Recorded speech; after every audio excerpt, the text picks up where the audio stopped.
నమస్తే ఓర్గలు 9 నిమిషం టీవీకి స్వాగతం. మోడీ గ్యారంటీ అంటే అభివృద్ధి భద్రతకు గ్యారంటీ అని తెలిపారు ప్రధాని నరేంద్ర మోడీ. నా గ్యారంటీలు అన్ని గ్యారంటీగా అమలు అవుతాయని అన్నారు. మోడీ గ్యారంటీ అంటే వర్గాల అభివృద్ధికి గ్యారంటీ అని తెలిపారు. 10 ఏళ్లలో దేశం ఎంతో అభివృద్ధి చెందిందని తెలిపారు.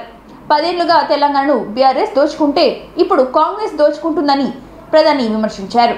గడిచిన 10 ఏళ్లలో తెలంగాణకు ఇచ్చిన 1,00,000 కోట్లు బీఆర్ఎస్ జేబులు నింపుకుందని ప్రధాని అన్నారు. బీఆర్ఎస్ బాటలోనే కాంగ్రెస్ కూడా తెలంగాణను లూటీ చేస్తుందని తెలిపారు. కాంగ్రెస్ ఫేక్ వీడియోల ఫ్యాక్టరీ ఓపెన్ చేసిందని, సమాజంలో విషం నింపేందుకే కుట్ర చేస్తుందని తెలిపారు ప్రధాని. కానీ అధికారంలోకి రాగానే అది బీఆర్ఎస్ యొక్క జిరాక్స్ కాపీగా మారిపోయింది. బీఆర్ఎస్ అనేక సంవత్సరాల్లో ఎంత లూటీ చేసిందో కాంగ్రెస్ అంత అవినీతిని కొన్ని నెలల్లోనే చేయాలని చెప్పి ప్రయత్నం చేస్తోంది. పరిశ్రమల గురించి చెప్పి అధిప్పలేదు. కానీ తెలంగాణ ముఖ్యమంత్రి గారు మాత్రము విలేకరుల ముందుకొచ్చి మీడియా ముందుకొచ్చి ఆర్ఆర్ ట్యాక్స్ గురించి అవాకులు చెవాకులు చెప్తున్నారు. అంటే ఈ ఆర్ఆర్ ట్యాక్స్, RRR ట్యాక్స్ వల్ల ఈ ట్యాక్స్ ఎవరి జేబుల్లోకి వెళ్తుందన్నది మీరు అర్థం చేసుకోవాలి. साथियों, महबूबनगर क्षेत्र को, यहाँ के लोगों को बीआरएस कांग्रेस के नेताओं ने हमेशा अपने स्वार्थ के लिए इस्तेमाल किया है. 2009 में आप लोगों ने केसीआर को चुना, लेकिन जब तेलंगाना बना तो वो आपको भूल गए. ना नए मुख्यमंत्री भी इसी इलाके से चुने गए हैं, लेकिन वो भी दिल्ली के हाई कमान को ही खुश करने और हिसाब किताब देने में लगे हैं. तेलंगाना में इस स्थिति को बदलने के लिए जरूरी है कि अब बीजेपी को ज्यादा से ज्यादा प्रतिनिधित्व मिले. మిత్రులారా, మహబూబ్ నగర్ ప్రాంతంలో ఇక్కడి ప్రజలకు బీఆర్ఎస్ కాంగ్రెస్ నాయకులు తమ స్వార్థంతో ఇక్కడి ప్రజలను ఉపయోగించుకున్నారు, వాడుకున్నారు. 2014లో ఇక్కడ కేసీఆర్ అధికారంలోకి వచ్చారు. మీరు ఆయనని ఎన్నుకున్నారు. కానీ తెలంగాణ ఏర్పడ్డ తరువాత ఆయన మిమ్మల్ని మర్చిపోయారు. కొత్త ముఖ్యమంత్రి కూడా ఇదే క్షేత్రం నుంచి ఎన్నికయ్యారు. కానీ ఆయన కూడా ప్రస్తుతం ఢిల్లీలోని హైకమాండ్ ముందు వాళ్ళని ఖుషామతి చేసేందుకు ప్రయత్నిస్తున్నారు. వాళ్ళకి లెక్కాపత్రాలు చెప్పేటటువంటి ప్రయత్నం చేస్తున్నారు. తెలంగాణలోని ఈ పరిస్థితిని మార్చాలన్నట్లయితే బీజేపీ యొక్క ఎంపీలను అత్యధిక సంఖ్యలో ఎన్నుకుని ఢిల్లీకి పంపించవలసి ఉంటుంది. साथियों, इस क्षेत्र को कृष्णा और तुंगभद्रा नदियों का आशीर्वाद मिला है, लेकिन यहाँ के किसानों को मजदूरी के लिए पलायन करना पड़ रहा है. यहाँ की सिंचाई परियोजनाओं को भी राज्य सरकार आगे नहीं बढ़ने दे रही है. कांग्रेस ने किसानों की कर्ज माफी का झूठा वादा किया. कांग्रेस ने अगर कुछ दिया है तो वो है विश्वासघात और विश्वासघात. మిత్రులారా, తెలంగాణలో రేవంత్ సర్కార్ 5 ఏళ్లుగా ఉంటుందని అన్నారు ఏఐసీసీ చీఫ్ మల్లికార్జున ఖర్గే. హైదరాబాద్లోని తాజ్ కృష్ణ హోటల్లో మీడియాతో మాట్లాడిన ఖర్గే రేవంత్ సర్కార్ను టచ్ చేసే శక్తి ఎవరికీ లేదని తెలిపారు. దేశంలో తాము ఓటు కోసం రాజకీయం చేయబోమని తెలిపారు. అంబానీ, అదానీలతో మోడీ దోస్తన అందరికీ తెలుసని, వాళ్ళు ఫ్లైట్లో ఎవరెవరితో తిరిగారో ప్రజలకు తెలుసని అన్నారు. పబ్లిక్ సెక్టార్లోని ఆస్తులను అదానీ, అంబానీలకు మోడీ కట్టబెట్టారని ఆరోపించారు ఖర్గే. దేశంలోని సగం జనాభా ఆస్తులు వాళ్ళ దగ్గరే ఉన్నాయని ఆయన తెలిపారు. తెలంగాణలో రైతు బంధు నిధులు రైతు ఖాతాల్లో వేశామని అన్నారు. రాష్ట్రంలో 5 గ్యారంటీలు అమలు చేశామని తెలిపారు. మరో గ్యారంటీకి ఎన్నికల కోడ్ అడ్డంగా ఉందని, త్వరలోనే మరో గ్యారంటీ అమలు చేస్తామని అన్నారు. బీజేపీ హయాంలో రాష్ట్రానికి ఏం వచ్చాయి, కాంగ్రెస్ హయాంలోనే తెలంగాణకు పెద్ద ప్రాజెక్టులు వచ్చాయని తెలిపారు.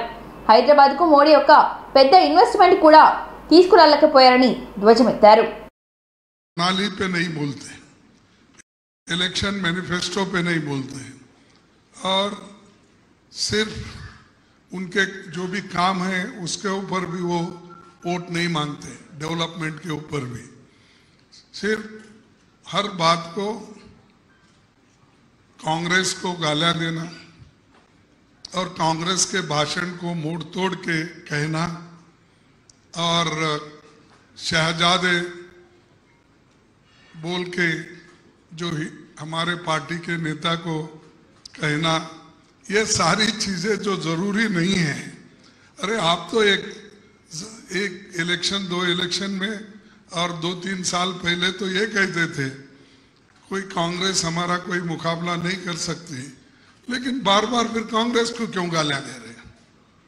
इसका मतलब यह है कि कांग्रेस से आप डरते हो, और डरने वाले लोग ऐसी भाषा करते हैं। कभी मुगल की बात करते हो, कभी मटन की बात करते हो, कभी चिकन की बात करते हो, कभी बीफ की बात करते हो, कभी मुस्लिम लीग की बात करते हो, कभी मंगलसूत्र की बात करते हैं। ये एम वर्ड से बड़ा मोहब्बत है हमारे मोदी जी को।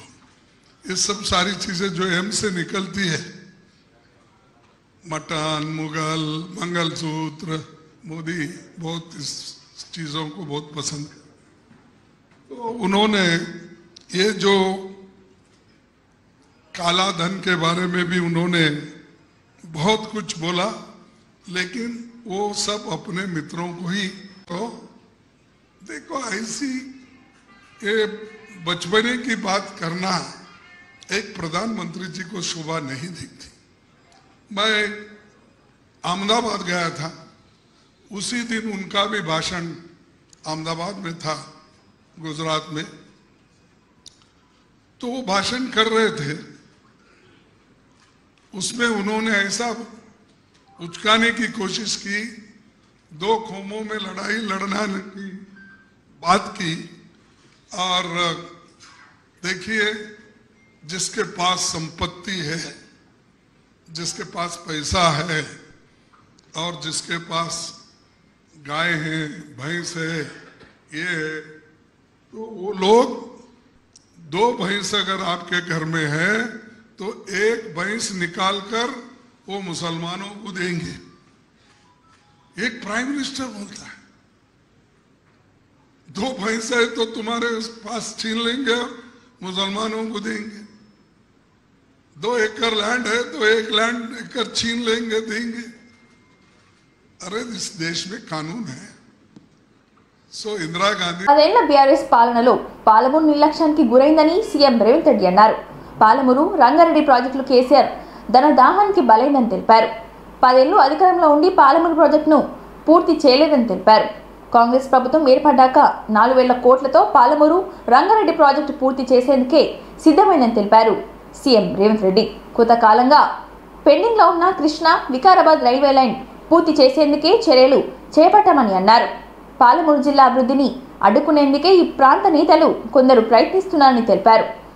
ఇక్కడి నేతలు ఢిల్లీ సుల్తానులకు బానిసలై పాలమూరు ప్రాజెక్టును జాతీయ హోదా, పాలమూరుకు రైల్వే రాకను అడ్డుకుంటున్నారని అన్నారు. పాలమూరు అభివృద్ధికి కృషి చేస్తుంటే కొందరు ఇంటి దొంగలే కాంగ్రెస్ను అడ్డుకునేందుకే బొట్టున కత్తి పెట్టుకొని తిరుగుతున్నారని అన్నారు. ప్రధాని మోడీ మన మీద దండయాత్ర చేస్తున్నాడని సీఎం రేవంత్ రెడ్డి ఆరోపించారు. మీకందరికీ మనస్ఫూర్తిగా హృదయపూర్వకంగా ధన్యవాదాలు, కృతజ్ఞతలు తెలియజేస్తున్న మిత్రులారా, వేదిక మీదున్న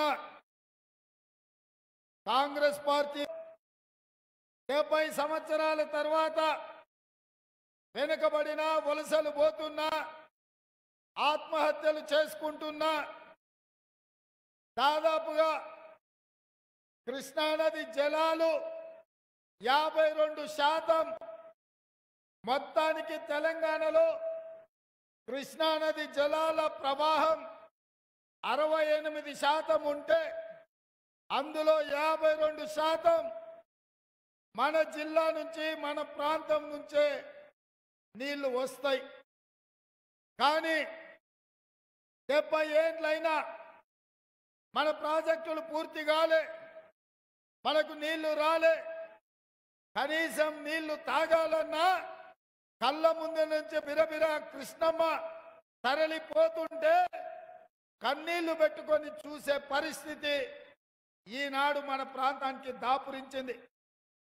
దీనికి కారణం ఆనాడు ఉమ్మడి రాష్ట్రంలో సమైక్య పాలనలో ఆంధ్ర ప్రాంతానికి సంబంధించిన ప్రజాప్రతినిధులు అని తెలంగాణ ఉద్యమంలో మనం నిందించినాం. నేను ఇవాళ ఈ పాలమూరు రైతాంగాన్ని, ఈ జిల్లా యువకులను ఆలోచన చేయమని అడుగుతున్నా. 10 సంవత్సరాలు వచ్చిన తెలంగాణ రాష్ట్రంలో చంద్రశేఖరరావు ముఖ్యమంత్రిగా ఎందుకు మన కల్వకుర్తి ఎత్తిపోతల పూర్తి చేయలే? మన జూరాల నీటి నిల్వ సామర్థ్యాన్ని పెంచలే? అదే విధంగా భీమా, నెట్టంపాడు, కోయిల్ సాగర్, సంగంబండ, మక్తల్, నారాయణపేట్, కొడంగల్ ఎత్తిపోయి తేవాలని సంగంబండలో ఉన్న బండను వలగొట్టి 10 గ్రామాలకు నీళ్లు ఇయ్యాలని మక్తల్, నారాయణపేట్, కొడంగల్ ఎత్తిపోతల పథకాన్ని 4,000 కోట్లతో 1,30,000 ఎకరాలకు నీళ్లు ఇవ్వాలని అనుమతులు ఇచ్చి టెండర్లు పిలిచి కార్యాచరణ ముందుకు తీసుకొని వెళ్తుంటే మనకు మహబూబ్ నగర్ రాయచూర్ రోడ్డు కాంట్రాక్టర్ల చేతిలో చిక్కిపోయి పూర్తి కాకుండా ఉంటే మన కృష్ణా నమ్మించి మోసం చేసి బంగ్లా కుట్రల కుతంత్రాలతో గాంధీ కన్యాకుమారి నుంచి కశ్మీర్ వరకు 150 రోజులు 4,000 కిలోమీటర్లు. ల్యాండ్ టైటిలింగ్ యాక్ట్ చాలా దుర్మార్గమైందని టీడీపీ అధినేత చంద్రబాబు అన్నారు. ప్రజల ఆస్తులు కొట్టేయడానికి జగన్ సిద్ధమయ్యారని చెప్పారు. కూటమి ప్రభుత్వం అధికారంలోకి రాగానే ఆ చట్టాన్ని రద్దు చేసే బాధ్యత తనదని వ్యాఖ్యానించారు. రాష్ట్ర ప్రభుత్వాన్ని ప్రశ్నించినందుకు రఘురామకృష్ణరాజును హింసించారని అన్నారు. ఎన్నికల ప్రచారంలో భాగంగా ఉండిలో నిర్వహించిన ప్రజాగలం సభలో చంద్రబాబు మాట్లాడుతూ రాష్ట్రాన్ని పాలించేది అహంకారి, దోపిడీదారి సైకో అని అన్నారు. మట్టి ఆస్తులు కొట్టేసిన ఘనత జగన్ అని అన్నారు. మద్యంతో 1,000 కోట్ల రూపాయలు దోచేశారని అన్నారు. సీఎంగా ఉన్నప్పుడు ఇసుకను ఉచితంగా ఇచ్చానని, ప్రజల భూములు కొట్టేయడానికే జగన్ సిద్ధంగా ఉన్నారని అన్నారు. మీ ఆస్తులపై కన్నేశారని, వారసత్వంగా వచ్చిన భూమిపై సైకో ఫోటో ఎందుకని చంద్రబాబు ప్రశ్నించారు. దీనికి మీరు అంగీకరిస్తారా అని ఆయన ప్రశ్నించారు. భూమి మీది, దానిపై పెత్తనం జగనని చంద్రబాబు విమర్శించారు.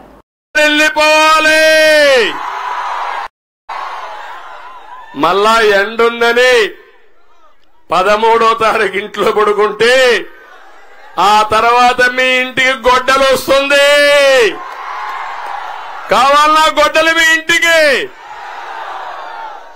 అవునా కాదా? ఎవరు జోబులకు పోతాను తమ్ముళ్ళు అని అడుగుతున్నా. మీకు అంతా కూడా జే బ్రాండ్, అవునా కాదా? జగ్గుబాయ్ బ్రాండ్ అది తాగితే 1 క్వార్టర్ తాగితే కిక్కివ్వదు, 2 క్వార్టర్లు తాగితే కడుపులో మంట వస్తుంది. అది జగ్గుబాయ్ బ్రాండ్ స్పెషాలిటీ, అవునా కాదా అని అడుగుతున్నా. ఇలాంటి దుర్మార్గుడు మీకు అవసరమా అని అడుగుతున్నా. వదిలించుకుంటారా లేదా అని అడుగుతున్నా. తమిళ్లో కుంభకోణాల మీద కుంభకోణాలు. ఇసుక గోదావరి ఇక్కడే ఉంది, దొరుకుతా ఉందా ఇసుక మీకు? నేనున్నప్పుడు ఉచిత ఇసుక ఇచ్చానా లేదా? అప్పుడు 1000 రూపాయలు అయితే ఒక ట్రాక్టర్ మీ ఇంటికి వచ్చేది, అవునా కాదా? ఇప్పుడు ఎంత తమ్ముళ్ళు? 5,000.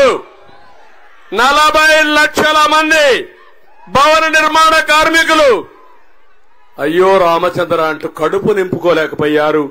వాళ్ళ పట్టాదారు పాస పుస్తకం, అవునా కాదా?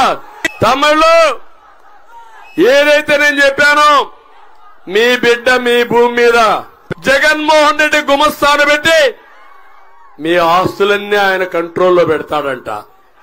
ఒకవేళ ఎవరైనా మీ భూమి నాదంటే అక్కడి నుంచి డిస్ప్యూట్ పంపించేస్తాడంట. ఇన్ని సంవత్సరాలుగా మీ భూమిని చూసుకున్నారు. అప్పటికి కొంతమంది దొంగలు వచ్చి అక్కడక్కడ కబ్జాలు చేశారు. కొంత ఫ్యాన్ కూరేయాలి, వైసీపీకి ఉరేయాలి. సిద్ధమా తమిళ్ళు? ఇప్పుడు ఈ కొత్త చట్టాన్ని చిత్తుబుట్టలా వారేస్తా. దీన్ని ప్రతి ఒక్క ఇంట్లో గుర్తుపెట్టుకో. జగన్ ల్యాండ్ గ్రాబింగ్ చట్టాన్ని రద్దు చేస్తానని మీ అందరికీ హామీ ఇస్తున్నా. తొలి రోజునే చేస్తాను. టీఆర్ఎస్ ప్రభుత్వంలో కేసీఆర్ కంటే ఎక్కువ అధికారం చెలాయించింది కేటీఆర్ అని కరీంనగర్ ఎంపీ బండి సంజయ్ విమర్శించారు. సిరిసిల్లలో నిర్వహించిన మీడియా సమావేశంలో ఆయన మాట్లాడుతూ కేసీఆర్ కంటే ఎక్కువ దాదాగిరి, గుండాగిరి కేటీఆర్ఏ చేశారని, సిరిసిల్లలో సమస్యలు మాత్రం పరిష్కారం కాలేదని ఆరోపించారు బండి సంజయ్. ఇక్కడి నేతల నల్ల దుస్థితికి వాళ్ళిద్దరే కారణమని అన్నారు. బీఆర్ఎస్ హయాంలో నేతన్నలకు బకాయిలు చెల్లించకుండా 30 తిప్పలు పెట్టారని అన్నారు. వారికి 50% విద్యుత్ రాయితీ ఇస్తామని మోసగించారని తెలిపారు. ఆ 2 పార్టీల మోసగించినందుకే ప్రజలు బీజేపీకి మద్దతుగా నిలిచారని అన్నారు.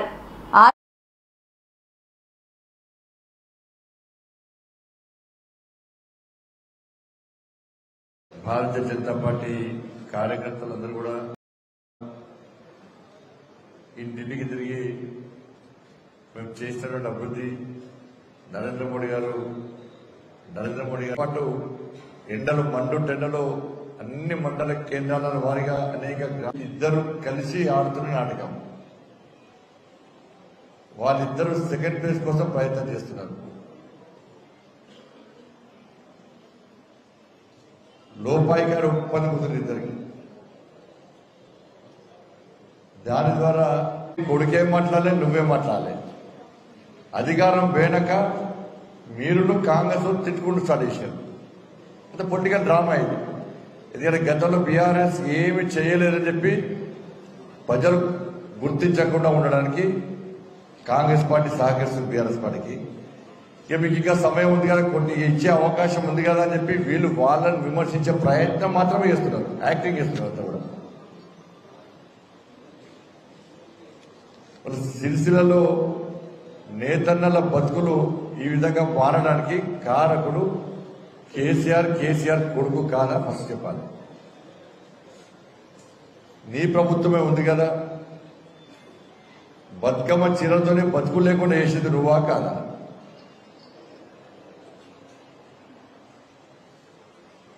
వాళ్ళకి ఇవ్వాల్సిన బకాయిలు ఇవ్వకుండా ఇన్ని రోజులు ముప్పు తిప్పలు పెట్టింది నువ్వా కాదా?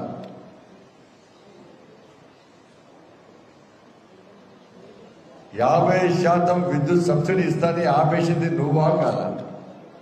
విద్యార్థులు ఆత్మహత్య చేసుకున్నారు. అకాల వర్షాల వల్ల రైతులు నష్టపోయారు.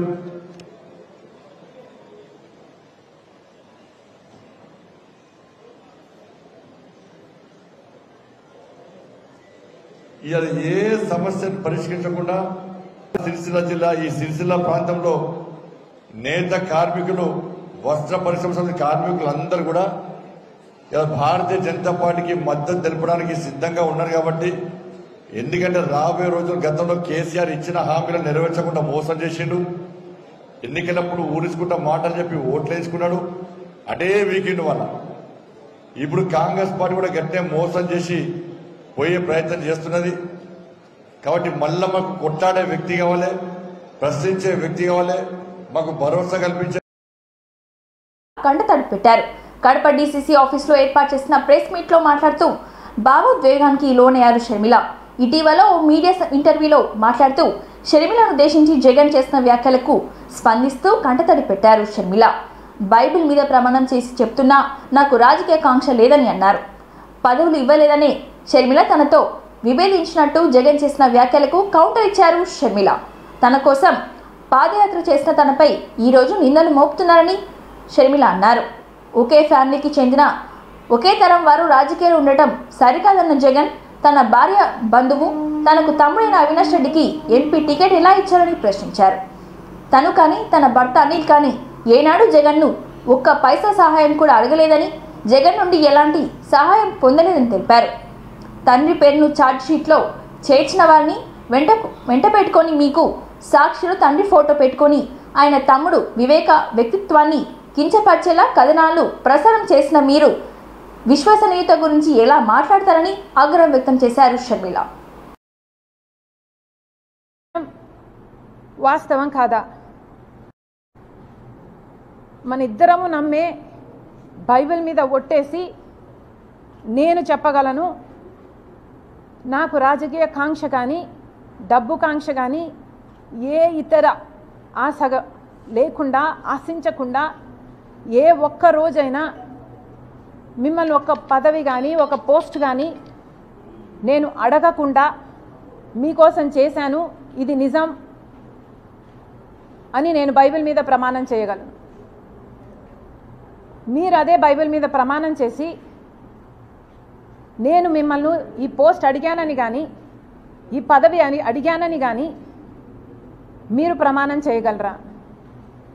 నాకు రాజకీయ కాంక్ష ఉంది అని కానీ డబ్బు కాంక్ష ఉంది అని కానీ మీరు రుజువు చేయగలరా? అసలు మనిషి మంచితనాన్ని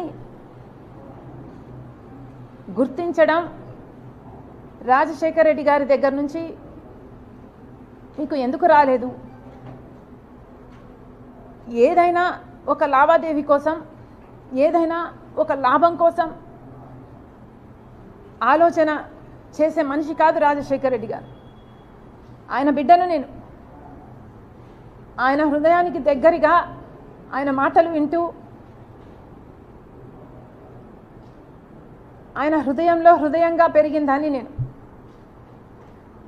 ఆయన ఆశయాల కోసం ఆయన ఏ రకంగా అయితే త్యాగం చేసే మనసు ఆయనకుందో ఆ రకంగానే నేను కూడా ఆలోచన చేయాలి, ఆ రకంగానే మీకు నేను సహాయపడాలి, అంత నిస్వార్థంగా మీకోసం నేను త్యాగం చేశాను, మీకోసం నేను నిలబడడం జరిగింది. ఎంత బహిరంగంగా రాజకీయ కాంక్ష వల్ల నెపోటికేలలో ఉంది. అందరూ ఒక్కొక్క పదవి వాళ్ళ టైంలలో. అమ్మ మొన్నటి వరకు అధ్యక్షురాలు, అవినాష్ రెడ్డి ఒకటే జనరేషన్లో మీ భార్యకు బంధువు, నా తమ్ముడు అని నెత్తిన పెట్టుకొని తిరుగుతున్నవాడు. మరి వీళ్ళందరూ మీ పక్కన మీ బంధువులుగా ఉంటే అది నెపోటిజం కాదు. ఈరోజు మీ చెల్లెలు మాత్రమే మీ పక్కన ఉంటే అది నెపోటిజం కిందికి వస్తుంది. మీ మాటలు మీరు ఎంత ఇన్సెక్యూర్గా ఉన్నారో చెప్తున్నాయి. మీకు అర్థమయ్యే మాట్లాడుతున్నారా? మీ మాటలే మీ క్యారెక్టర్ని కాంట్రడిక్ట్ చేస్తున్నాయి. విశ్వసనీయతకు విలువలకు అర్థం చెప్పింది మీ బిడ్డ సీఎం జగన్ అని అన్నారు. మంగళగిరి ఎన్నికల ప్రచారంలో భాగంగా చంద్రబాబు పాలనపై విమర్శించారు సీఎం జగన్. గతంలో ఏనాడు లేని విధంగా 59 నెలల కాలంలో 99% అమలు చేశామని అన్నారు. మేనిఫెస్టోలో చెప్పిన ప్రతి హామీని అమలు చేశామని తెలిపారు. గతంలో ఇలాంటి పాలన ఎప్పుడైనా చూశారని ప్రశ్నించారు. గతంలో అబద్ధాలకు రెక్కలు కట్టి రంగురంగుల మేనిఫెస్టో వచ్చేదని అన్నారు. కానీ ఆ సంప్రదాయాన్ని రద్దు చేసి మేనిఫెస్టోకు విశ్వసనీయత తీసుకొచ్చామని అన్నారు. విద్య వ్యవస్థలో గణనీయమైన మార్పులు తీసుకొచ్చామని తెలిపారు సీఎం జగన్. నాడు నేడుతో ప్రభుత్వ పాఠశాల రూపురేఖలు మార్చేశామని ఆయన తెలిపారు.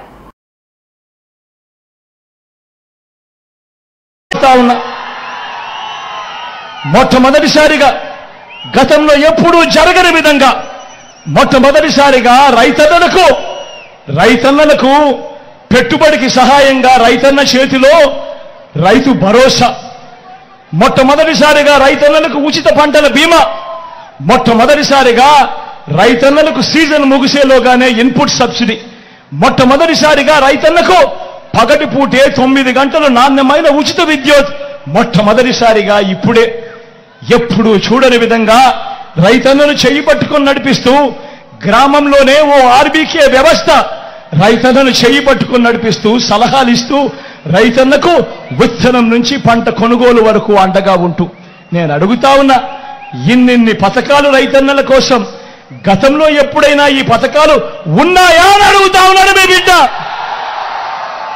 అన్న జరిగిందా? పెట్టుబడి కోసం ఎప్పుడైనా గవర్నమెంట్ సహాయం చేసిందా? రైతు భరోసా ఉండేదా? తమ్ముడు ఉండేదా?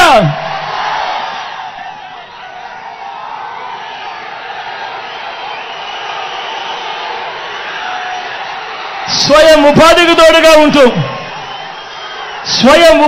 తోడుగా ఉంటూ గతంలో ఎప్పుడూ జరగని విధంగా స్వయం ఉపాధికి తోడుగా ఉంటూ సొంత ఆటోలు సొంత ఉండేటివే చెల్లి, ఉండేటివే తమ్ముడు. నాడు నేడుతో బాగుపడ్డ ఇంగ్లీష్ మీడియం గవర్నమెంట్ బడి అక్కడే కనిపిస్తుంది.